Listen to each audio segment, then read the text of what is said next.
I just want to say that those, those pictures, the male specialise in that up the bottom unattractive shot. Yeah. It wasn't that. It's just it wasn't me. I didn't recognise myself, and I think I'd just done what lots of people do. I'd had my children. I'd kind of never lost my baby weight, which is fine when your baby's like 2 or 3, but when you go, my baby's 20 and I'm still losing the baby weight, and I just felt that I was turning 50 and I wanted to get fit and healthy and enter the next bit of my life feeling the best that I could. But you looked healthy there. Like, you genuinely looked fit and well and healthy and a great size. Yeah. Yeah, it's not... There's nothing wrong with size. I've prefaced that. It's everybody's size. But for me, I wanted to lose that weight. So were you sort of glad about the photos then? Well, I didn't recognise myself. Somebody was looking at it on the beach and I was going, ooh. Yeah, but who's that? All of us go in the bathroom or at home and we look at ourselves front on. Yes. But if any of us don't if you open the wardrobe door occasionally at a funny angle and you think, oh, is that my backside? Yes. That's what we're walking around behind. You don't look at that section of you, and I really hadn't seen. And I hope I don't again, really. But Emma, get it in proportion. You're walking through life, people are seeing you front on. I know. They're not suddenly going, look at her backside. So when you're on the beach, this is the thing that I really don't like about those pictures. One, they never do a nice one where you happen to be holding your tummy in. I was going to say, they never wait until you've got a tan for a start. So they always do you day one. So you're pale and you feel... And they always get you doing something unattractive, like, when you come out of the sea, you have to hoik your swimsuit. Yeah. You're like, oh, please, couldn't you just wait until I'd hoik it feels really out of context as well, because if you're sitting on the train looking at a picture of a lady in a bikini, it's so out of context, whereas when you're on a beach, everybody's in a bikini. Everybody's in a bikini, and you're completely And I think I just, it was just that moment. Everybody had made such a big deal about me being, 50 is such a big deal because everybody else makes it such a big deal. What are you going to do? Oh, my God, you're 50, you're going to have a party. And I just thought, I'm just going to have a bit of a change of life. So what did you do? I think that actually the pictures, it wasn't just the pictures normal, you couldn't bat an eyelid at. It was the headlines, wasn't it? And actually the derogatory way in which they wrote about you. Oh, and it was and the comments, which everybody tells you never to read the comments. Don't do it. And you just do. It's like some sort of awful addiction. You just sort of can't help yourself. And the first one said, my 75-year-old mother's got a better...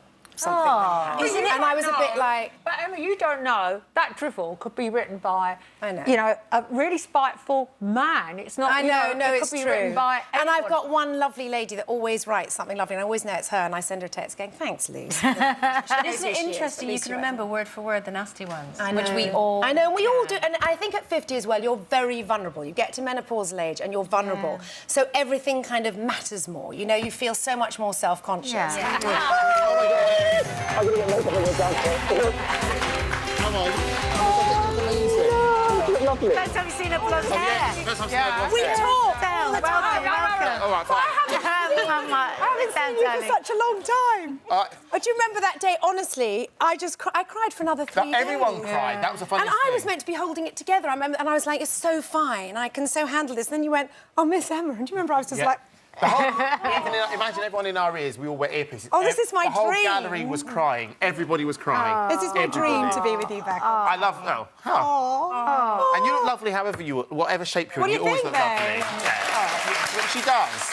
I went through a few shapes with him. I was a few shapes, let's be honest. Yeah, she's been a few shapes in her How long time. ago was that? That little clip that we That's saw? 1995 or 96. But you guys have been in touch since then. This is... Yeah. I'm godfather to one of her children. Yeah. So... Oh, yeah, we speak a lot. We speak a huge amount, but we haven't been reunited on live telly. on television for ages. Can I ask you about your body issues? Look at this body. You look incredible, his body. Thank you.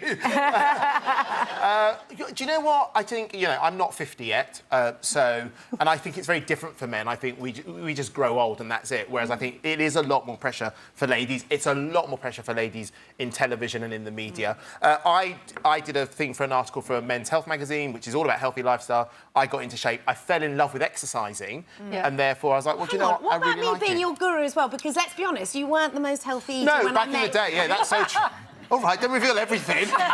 I used to bring in my Tupperware with the rice and the watercress. Yeah, that's what she used to And you always ate eat. the Madeira cake, let's be honest. I did. I used to have Madeira cake. And then every it Saturday changed, and morning. then you used to ring me going, actually, what you should be doing is having pineapple. Yeah, in the morning." pineapple. That's really great for you. Well, I remember when I worked with you, we were doing a daily show together. It was the cashew. It was obsessed with cashew nuts, not salted. Yeah. Don't get me salted.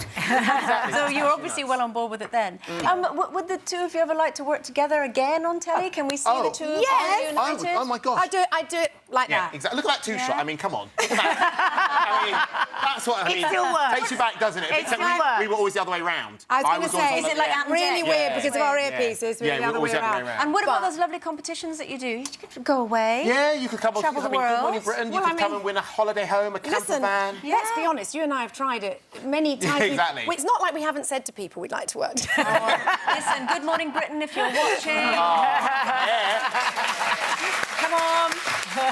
And obviously now you've got the whole empty nest thing Well, I know. going on. You can go try. Well, actually, I have had a conversation with that. About- yes, you I did. just had that with Andy recently. He was like, "What do you think about?" Well, I'm like, "I'm so empty nest." Yeah. Well, he can move back in with you. He could. People used to think we lived Oh, people together thought we did that at anyway. Morecambe and Wise. They're like, you're just always together. Do you remember yeah, people look at used Lily. to- She can't be our child. Just look at her. No, but do you remember the cameraman brought on his child once, and yes. we sat this adorable little girl between us, and we got all these letters from people saying, "We love your baby." Yeah, exactly. It's Adrian, the cameraman's baby. We Actually. will clear that up now. Guys, thank you so much. Thank you for doing that.